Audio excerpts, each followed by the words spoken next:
बिस्मिल्लाहिर्रहमानिर्रहीम। अस्सलाम वालेकुम दोस्तों, एक नई वीडियो के साथ हाजिर हैं। चलिए अपनी वीडियो स्टार्ट करते हैं। आज से कुछ साल पहले जब मैंने अपना ये यूट्यूब चैनल स्टार्ट किया था, तब मैंने एक वीडियो बनाई थी जिसमें मैंने आपको समझाने की कोशिश की थी कि इंडिया की एयरफोर्स का मेन मसला क्या है।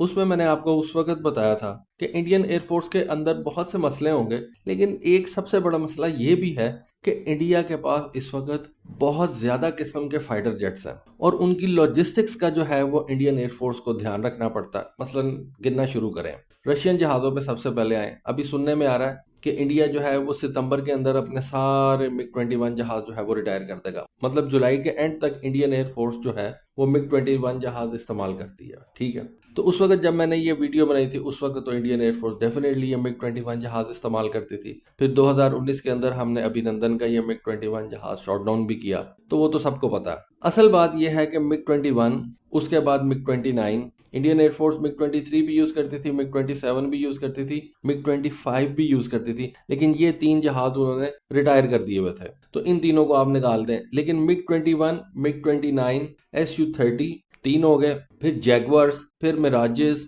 फिर उस वक्त इंडियन एयरफोर्स अपना तेजस भी यूज करती थी। अब उन्होंने अपना ये रफाल त्यारा भी परचेज कर लिया है। तो कह लें कि 6-7 किस्म के जहाज जो हैं वो इंडिया इस्तेमाल करता है, और यही उनकी एक सबसे बड़ी प्रॉब्लम भी है। दुनिया जहां पे अपने जहाजों की टाइप्स को कम करती जा रही है, वहां पे इंडियंस क्या कर रहे हैं, उनके जहाजों की टाइप्स बढ़ती जा रही है।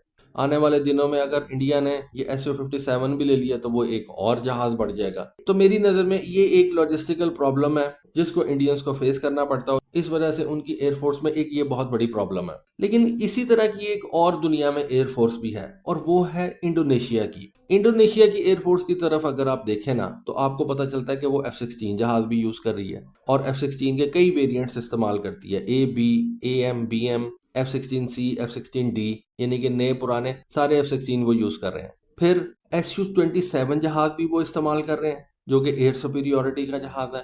SU-30 जहाज भी वो इस्तेमाल कर रहे हैं, जो कि एक मल्टी रोल फाइटर जेट है और काफी हैवी वेट कैटेगरी का जहाज है। अमेरिकन F-16 हो गया, रशियन SU-27 और रशियन SU-30 हो गया। फिर यूनाइटेड किंगडम के हॉक्स भी वो इस्तेमाल करते हैं, जिनको वो लाइट अटैक कह लें या ट्रेनर एयरक्राफ्ट के तौर पर इस्तेमाल करते हैं। फिर इंडोनेशिया ने साउथ कोरिया से ये T-50I गोल्डन ईगल जहाज जो है वो भी परचेज कर लिए हैं। अब ये चौथा कंट्री हो गया।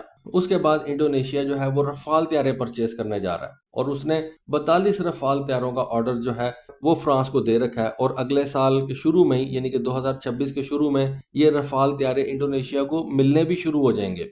और रफाल के बारे में आप जानते हैं, ये एयर सुपीरियोरिटी और मल्टी रोल की कैपेबिलिटीज के साथ जो है वो आता है। फिर आपको याद होगा कि इंडोनेशिया ने रशिया से ये SU-35 जहाज भी परचेज करने की बात की थी। फिर हमने सुना था कि अमेरिकन बीच में आ गए, उन्होंने इंडोनेशिया से कहा कि आप ये SU-35 जहाज परचेज ना करें, हम आपको ये F-15EX यानी कि एडवांस ईगल्स जो हैं वो दे देते हैं। और यहां तक बात हुई थी कि जी इंडोनेशिया आने वाले दिनों में 24 F-15EX जहाज जो है वो भी परचेज कर सकता है। शायद एक मेमोरेंडम ऑफ अंडरस्टैंडिंग यानी कि MOU जो है वो भी साइन हो गया हुआ है। ठीक हो गया। कितने जहाज हो गए?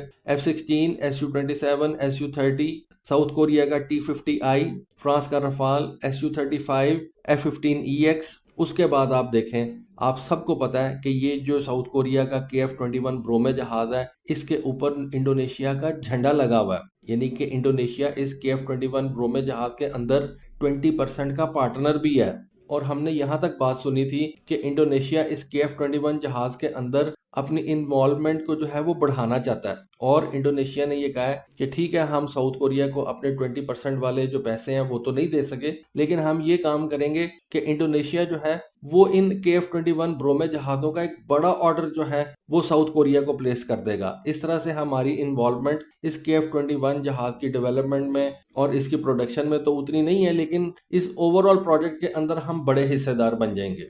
ठीक होगी बात। तो ये एक और किस्म का जहाज जो है वो इंडोनेशिया लेने जा रहा है। अब खबर ये आई है कि इंडोनेशिया ने तुर्की के साथ भी 48 कान फाइटर जेट्स का जो है वो मुआहदा साइन कर लिया, जो कि एक 5th जनरेशन का जहाज है। डिलीवरी की टाइमलाइन का हमें कोई पता नहीं है, हो सकता है आने वाले 10 सालों के अंदर जो है ये कान जहाज इंडोनेशिया को प्रोवाइड किया जाए। बल्कि इस एग्रीमेंट के बारे में तो सुना है कि ये जो कान जहाज तुर्की के साथ वो मिलकर बनाएंगे, इसकी प्रोडक्शन इंडोनेशिया के अंदर भी की जाएगी।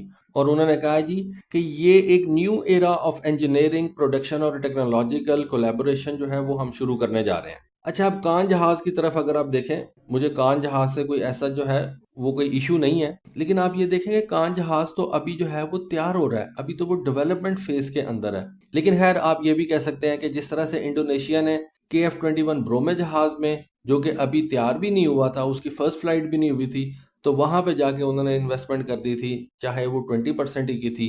लेकिन उसी तरह से इस कान जहाज के अंदर भी इंडोनेशिया जो है वो अभी शुरू से ही इन्वेस्टमेंट करने जा रहा है। तो मुझे समझ नहीं आती कि इंडोनेशिया करना क्या चाहता है। रफाल तैयारे वो परचेज कर रहा है, F-16 वो इस्तेमाल कर रहा है, SU-27, SU-30, ये सारे जहाज एक वक्त के अंदर इंडोनेशिया के पास ऑपरेशनल हो जाएंगे। फिर KF-21 ब्रोमे जहाज भी वो परचेज करने जा रहा है, और अब कान जहाज जो है वो भी वो परचेज करने जा रहा है। तो इंडोनेशिया भी जो है ना, वो मुझे लग रहा है कि एक खिचड़ी सी बना रहा है अपनी एयरफोर्स की।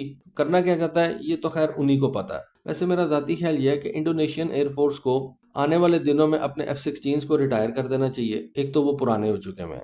SU-27, SU-30 जहाज़ों को भी ख़त्म कर देना चाहिए। रफाल तैयारे उनके पास नहीं होंगे, उनको वो इस्तेमाल करें तब तक जब तक उनके पास ये KF-21 जहाज नहीं आ जाते, या ये तुर्की का कान जहाज नहीं आ जाता। और इन 3 जहाज़ों के साथ वो अपनी एयरफोर्स को जो है वो आगे लेके चलें, रफाल, KF-21 और कान। और मुझे लगता है कि इंडोनेशियंस अपने आप को जो है वो अभी से इस बात के लिए तैयार कर रहे हैं कि उन्होंने कौन सा जहाज फ्यूचर में जाके इस्तेमाल करना है। लेकिन एक वक्त ऐसा ज़रूर रहेगा जब इंडोनेशिया के पास भी 6-7 किस्म के फाइटर जेट्स जो हैं वो होंगे, और उनके अंदर अमेरिकन भी होंगे, रशियन भी होंगे, यूके के भी होंगे, साउथ कोरियन भी होंगे, और अब कह लें कि तुर्की के भी होंगे। तो इस बारे में आपकी क्या ख्याल है, आपकी क्या राय है? प्लीज़ कमेंट सेक्शन में ज़रूर बताइएगा।